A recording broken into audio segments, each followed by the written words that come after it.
Breeders' Crown Day is at the Meadowlands on Saturday, October the 30th. That's right, it's a day card. 12 noon post time, 8 Breeders' Crown finals for 3-year-olds and older horses. Matt and I are going to take a look at the early pick four. There's a $50,000 guaranteed pool. Starts in race number 6 with the Breeders' Crown final. $600,000 for 3-year-old colts and geldings pacers. And to me, this is probably the most wide open race on the card. Yeah, I mean, you can make a case for most, if not all of these. I mean, obviously, some are severely post-compromised, and you'll be able to, probably narrow down the field to about 5 or 6 out of the 10 of these.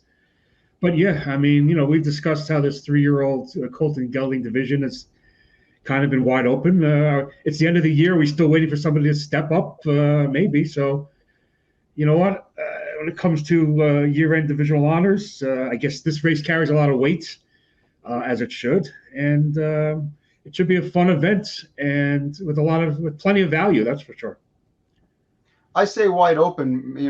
It seems kind of strange because I think Perfect Sting is probably going to be, let's say, 6-5, and Charlie May will be like, 9-5 or something like that, and the others will be higher. But when you look at the field, you can make cases for Southwind Gentry, Heart of Chewbacca, Buck Bet Hanover, Rocky Road Hanover, maybe even Chase H Hanover. Adding Lasix can gain a couple of lengths. Yeah, I mean, they're all, yes. Well, Perfect Sting and Charlie May, share favoritism. Yeah, most likely, but I don't think they're going to take that much money. I mean, these horses are so evenly matched, and in theory, you could say only a couple of lengths will separate the top, handful of horses, which makes it kind of difficult to take a short price on Perfect Sting or a short price on Charlie May, because, like I said, I think they're so evenly matched. But yeah, somebody has to be the favorite, and it probably will be Perfect Sting, and deservedly so. But yeah, I wouldn't take anything lower than like 8-5 or anything, in a race like this. So Perfect with Sting that said, is that your top pick, Perfect Sting? Yeah, Perfect Sting is my top pick in the field. But you know what? I ended up using 5 horses in my pick 4. I went 1, 2, 3, 4, 5, and while I loved what I saw from Perfect Sting last week, and I think he, looked like he turned the corner, so to speak, I can't discount the chances of, Southwind Gentry is probably the least of my picks in here, but I think he's certainly been racing better lately. He has some heart. And speaking of Heart of Chewbacca, to me, this horse, kind of got a bad trip, was used a little bit early, got boxed in. When he got clear, he was just even, but I wouldn't be shocked if he threw in a better race. And a Buck Bet Hanover, if he's sitting on cover, he's very dangerous, but he's going to need that trip to win. Yeah, Buck Bet Hanover needs a trip to win. Rocky Road Hanover, if he's within striking range, if he's not too far back, he wouldn't shock anybody if he came and swept the field. I actually do kind of like Southwind Gentry if I had to be forced to go with a top pick. But I am going 4 deep. I'm using 1, 4, 5, and 7. I'm not using Charlie May or Heart of Chewbacca. Heart of Chewbacca, if I don't really like Charlie May, it's hard to like Heart of Chewbacca. Heart of Chewbacca's been pretty much chasing Charlie May the whole season out east and in Ohio. But Charlie May at what will be a shortish price, maybe the 2-to-1 range.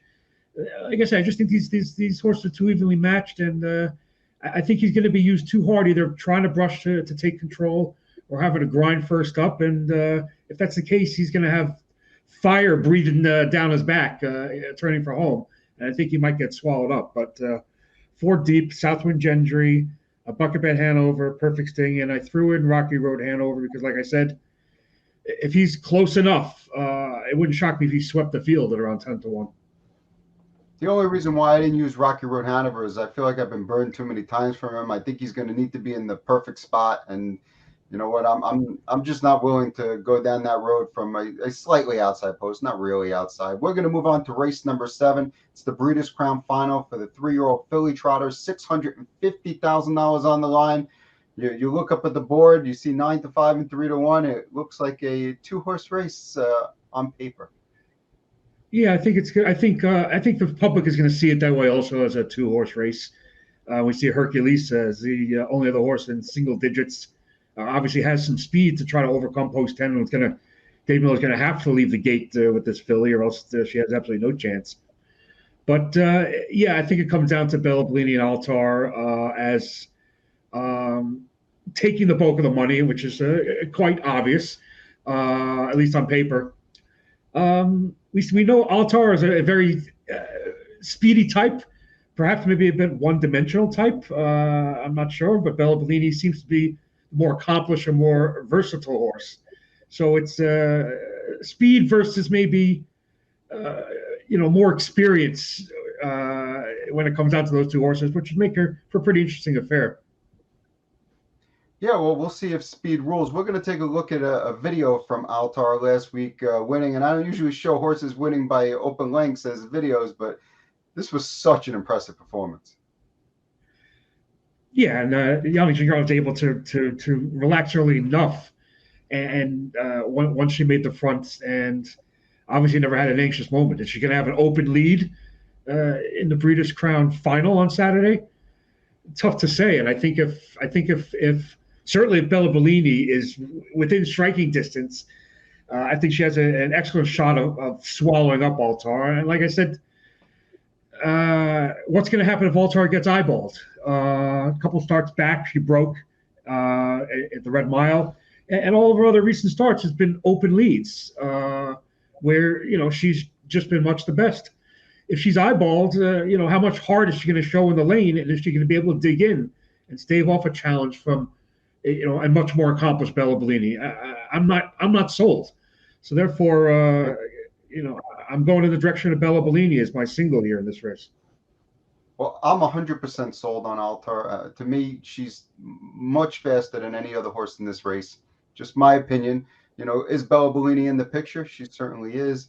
But I think Yannick Giwner is going to let the dust settle, make his move to the front, and I don't think he's taking any risks like he did. Well, he didn't. Dexter Dunn was driving in the Alarage where he was sitting in the pocket. The pocket's not her spot. Just let the dust settle, make your move to the front. I don't think any of these other fillies are fast enough to catch you. If you don't break, you don't lose. Okay, so you're all on board with Altar, and I'm all on board with Bella Bellini, which makes for some interesting conversation. When we're comparing Pick 4 tickets and when we're discussing the action in real time on Saturday. One of us is going to be disappointed, that's for sure. And just before we move on, I'll throw in that I thought Shirley Goodness raced pretty well last time. May have a shot at a reasonable price of getting in the number. We're going to move on to race number 8. It's the Breeders' Crown Final, $650,000 for the 3-year-old Colt and Gelding Trotters. And this race will probably have a reasonably sized favorite in number 6, Jujubee, though Quattro de Julio did beat him last week. Yes, he did, because Jujubee, for the first time in recent memory, was kind of took a more conservative approach in the Breeders' Crown elimination, coming from off the pace, rallied well, but did get run over. I think the scenario is going to be much different in the final. Andy McCarthy is going to eventually work his way to the lead, much like you're talking about with Altar in the 7th race. Jujubee is going to make his way to the front and do what he's proven all year long with 13 wins and 17 starts. He's not going to be caught. Simple as that. Listen, I can't deny anything you're saying there. I really think that Andrew McCarthy is going to be a lot more aggressive on Jujubee this week. I spoke with the driver. He said the horse had a little bit of trouble grabbing the track last week. A couple of the people I spoke to also thought maybe the track was a little deep. It's going to be a lot different situation this week. We're expecting some rain. I'm sure the track will be sealed in some manner. It'll be really hard. It won't be deep, that's for sure. And I really see Andrew McCarthy taking this one to the front. I think they're all going to be chasing, and likely with Quattro de Julio coming in second for what could be, considering how these horses have raced this year, a decent-sized $12 exacta maybe? Yeah, I mean, we're not looking at like a $6 number here or something like that. Because obviously, although Quattro de Julio did win last week, I think you have a bunch of options underneath. Ambassador Hanover was also an elimination winner. Flylight with Dexter Dunn can certainly storm home. Um, there's certainly a bunch of options. Dancing in the Dark, if he behaves himself, could be a nice price in the exotics. But I see Juju be around what, even money or something like that, maybe a little short on even money, and I don't anticipate any problems. Another key in my pick four sequence. It's worth noting that Dancing in the Dark, appeared to be loaded with trot late in the mile last week. Brian Sears wasn't asking at all, probably just trying to keep him together because he's had his issues. I could see some people falling into that, well, what I would consider to be a trap of thinking, hey, maybe they figured this horse out and he's going to be great now. There's a chance that, he's certainly fast enough to win this race. But are you willing to take the chance that this is the week he's not going to break? I don't know that there's a price that's going to be good enough for me to take that chance. Well, you know what? I mean, he's had major issues. So Brian just took a conservative approach, to hold them together, made the final. This is the week you just got, if you're the connections Dancing in the Dark here, and Brian Sears just basically got to keep your fingers crossed because there's no being conservative here. You're going all out for 650 grand in a Breeders' Crown final. So it's up to the horse now, more so than the driver or the trainer, to be honest. But yeah, if you look at a double-digit price, he's certainly not the worst horse to use underneath. The final leg of the pick four is race number 9. It's the Breeders' Crown final, $330,000 on the line for the filly and mare Pacers. This is also the fourth leg of the cross-country pick 5. Races 7, 8, and 9 are 3 of the legs from the Meadowlands, and 2 of the legs are from Belmont, races 7 and 8. So if people want to try the cross-county country pick 5, that's an option. And if they are, I'm guessing there's a reasonable chance they're going to be using Rocknificent and Lion Sentinel on their tickets.